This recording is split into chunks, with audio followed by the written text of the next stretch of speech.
Want to know how I got these scars? Well, if you watch season 2 of the Netflix original series Marcella, then you absolutely know how she got those scars.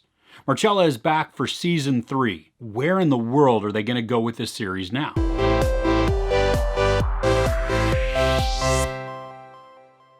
This is going to have minor spoilers from season 1 and 2, so count this as your warning. After trying to end her life, Marcella is recruited by a covert law enforcement division who is trying to take down a crime family in Northern Ireland. Friel reprises her role as Marcella Backland, but in this season she's deep undercover as a woman named Kira. Her scar is healed a bit, she's bleached her hair, but she still has that cold-driven look to her. Unlike previous seasons where we have Marcella working a case intermixed with her personal drama, this one focuses solely on her and the Maguire family she's surveilling. And they are a powerful but jacked up family. You have 2 brothers, a sister, and a mom who runs the show. The dynamic between the family is fun, but it's off. I mean, each of them has their own psychological issues, which in some way reflects Marcella's own. There's narcissism, phobias, megalomania, among other things that run rampant through this family. These are not the kind of people that you want to get involved with at all. Because when you're on their good side, you're good.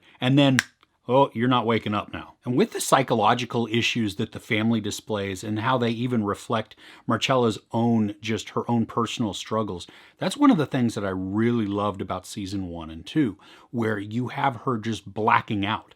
And then she wakes up in random places and she has flashbacks, and maybe she did it, maybe it was all imagined. She doesn't know, she can't trust herself. She becomes a very unreliable narrator. And all of these things that will happen in season 1 and 2, they make their way into season 3. The showrunners play with that in this season too. I mean, it's a subtle, slow onset, but it then drew me in each episode. When Marcella can't trust what she's seeing, neither can we.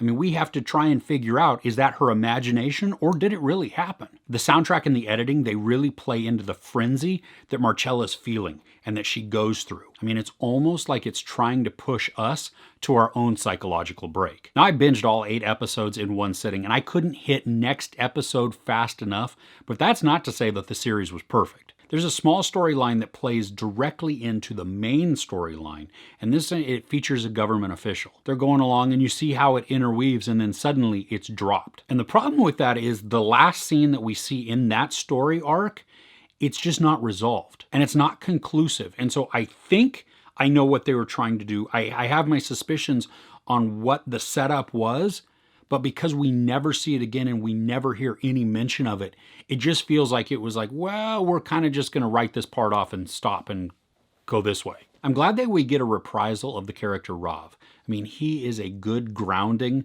to the chaos that goes on. The case that Rav is working on has a bit of its own issue. To the best of my knowledge, the motive for the crime that he's investigating is never revealed. Maybe it's there to illustrate the psyche of the perpetrator, but on the other hand, it's kind of a weak excuse to reintroduce Rav into the mix. Now, some of the Maguire crime family you can sympathize with a little bit, and then the rest of them are just absolutely despicable human beings. You are supposed to loathe them. The actors do a great job of building out their characters. Some of the characters are one-dimensional. And it's the character themselves. It's not the actor being one-dimensional or just being a flat actor and with no charisma or anything. It's the character that they're portraying. And I like that. I like that they put a single-dimension character into this mix. So you have a bully.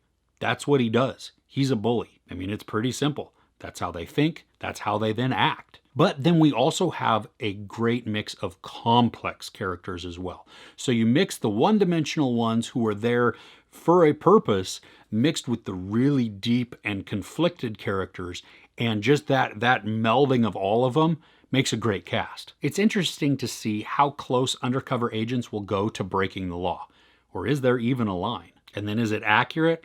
Well, I'm not really sure, but it is exciting and intriguing. The tension and the urgency that they put into season 3 slowly builds and then it explodes. Now, this season may not have the same level of mystery that the other seasons had, but what it lacks in mystery, the suspense and the anxiety and tension well make up for it. And the pace is driving, but it doesn't feel rushed. I mean, it breathes when it needs to, but it is relentless also in its pressure. I'm not sure if they'll continue on with the series, but if they do choose to end here, it is a great cap to the show. I mean, I can certainly use more Marcella, but I'm also very satisfied with how they wrap things up. Anna Friel is a beast in this, and she is awesome to watch. I mean, she really plays the conflicted, the damaged, the unreliable just so well. And I love how they build that into her character and they build it into the story until it just absolutely comes to a breaking point. We're taken along the ride the entire time,